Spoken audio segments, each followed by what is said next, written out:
Hello my dear நண்பா நண்பீஸ், நான் உங்களில் ஒருவள் ஜேகே. ஜேகே கிரியேட்டிவிட்டியின் மார்கழி உற்சவ் நாள் 12. திருப்பாவை பாசுரம் 12. கனத்திலங்கற்றேருமை கன்று கீரங்கி நினைத்து மூளை வழியே நின்று பால் சோர நனைத்திலம் சேரார்க்கும் நற்செல்வன் தங்காய் பனித்தலை வீழனின் வாசல் கடை பற்றி சினத்தினால் தென்னிலங்கை கோமானை சேற்ற மனத்துக்கு இனியானை பாடவும் நீ வாய் திறவாய் இனிதான் எழுந்திராய் ஈதனன் பேருறக்கம் அனைத்திலம் தாரும் அறிந்தேலோர் எம்பவாய். இந்த 12ஆம் நாள் பாசுரத்திற்குரிய விளக்கம் என்னன்னு பார்த்தீங்கன்னா, ஏற்கனவே தன் தோழியர்கள் தன்னை எழுப்புவதற்காக வாசல்ல நின்று ஆண்டால கூவி கூவி கூப்பிடுகிறாள் அப்படின்னு பாடினாங்க இல்லையா. இந்த பாட்டுலையும் பசியால் கதறி திரியும் கன்றுகளை எருமைகள் என்ன பண்ணுமா, எண்ணி எண்ணி தன் மடியில பால் சிந்திக்கிட்டே இருக்குமா. அப்படி சிந்த அவை இங்கும் அங்கும் செல்கின்றன அந்த எருமைகள். அப்படி செல்லும் போது ஆண்டாளோட இல்லத்து வாசல்ல ஃபுல்லா சேராகுதான். எது சேராகுதான்?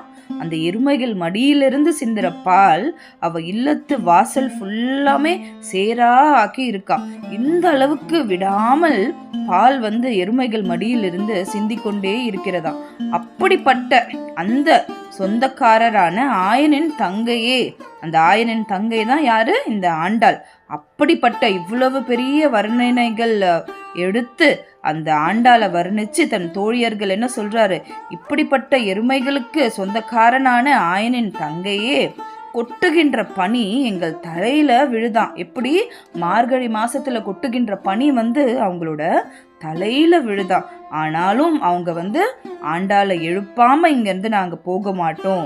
அவங்க வீட்டு வாசல்ல இருக்கிற கட்டையை பிடிச்சு கொண்டு ஆண்டாளை வெளியில இருந்து கூப்பிடுறாங்களா. ஆண்டாளே எந்திரி, சீதையை கவர்ந்து சென்ற ராவணன் மீது கோபம் கொண்ட அவனை அழிக்க அவதாரம் எடுத்த கோமான் ஆகிய அந்த நாராயணன் பெருமை பாடணும் இல்லையா. நீ இப்படி உறங்கிட்டு இருக்கியே, இந்த உறக்கத்தினால் உனக்கு என்ன வரப்போகுது? ஏன் உனக்கு மட்டும் இப்படி ஒரு பேருறக்கம் இருக்கு? நீ சீக்கிரம் எந்திரிச்சு வெளியில வா, நாங்க எல்லாருமே உனக்காக காத்துக்கிட்டு இருக்கோம். எருமைகள் பால் சிந்தி உறங்கும் தோழியின் இல்ல வாசல் சேராக்கி விட்டதால் அவ வீட்டுக்குள் நுழையவே முடியலையா இந்த பெண்களால். இருப்பினும் எப்படி கூப்பிடுறாங்களாம், எந்திரிச்சு வெளியில வா தோழியேன்ட்டு கட்டையை பிடிச்சு அதை உதவியோடு கூப்பிடுறாங்களாம். மேல பார்த்தா மார்கழியோட பனி பொழிய அந்த ஒரு குளிர், கீழே பார்த்தா பால் எல்லாம் சிந்தி கிடக்க அந்த ஒரு குளிர்.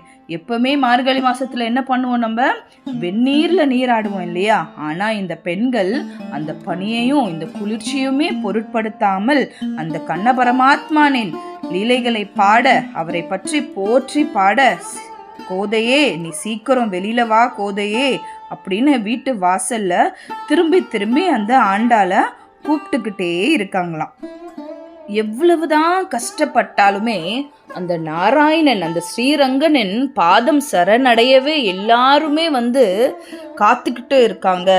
நீ எழுந்து வா அப்படின்ற ஒரு உட்கருத்தை தான் இந்த பாடல் மூலியமா ஆண்டாள் நம்மளுக்கு உணர்த்துறாங்க. எப்பேற்பட்ட துயரம், எப்பேற்பட்ட துன்பம் வந்தாலும் கூட அவனோட திருப்பாதம் போய் எல்லாருமே சரணடையணும், எல்லாருமே போய் சேரணும். அந்த உட்கருத்தை தான் 12ஆம் பாசுரத்துல ஆண்டாள் கோதை பாடியிருக்காங்க. நாளைக்கு ஜேகே கிரியேட்டிவிட்டியில 13ஆம் நாள் பாசுரத்தின் பாடலும் அதோட விளக்கத்தையும் பத்தி தெரிஞ்சுக்கலாம். ஓம் நாராயணாய நமக. ஆண்டாள் திருவடிகளே சரணம் சரணம். தன்யவாத். நான் உங்களில் ஒருவள் ஜேகே.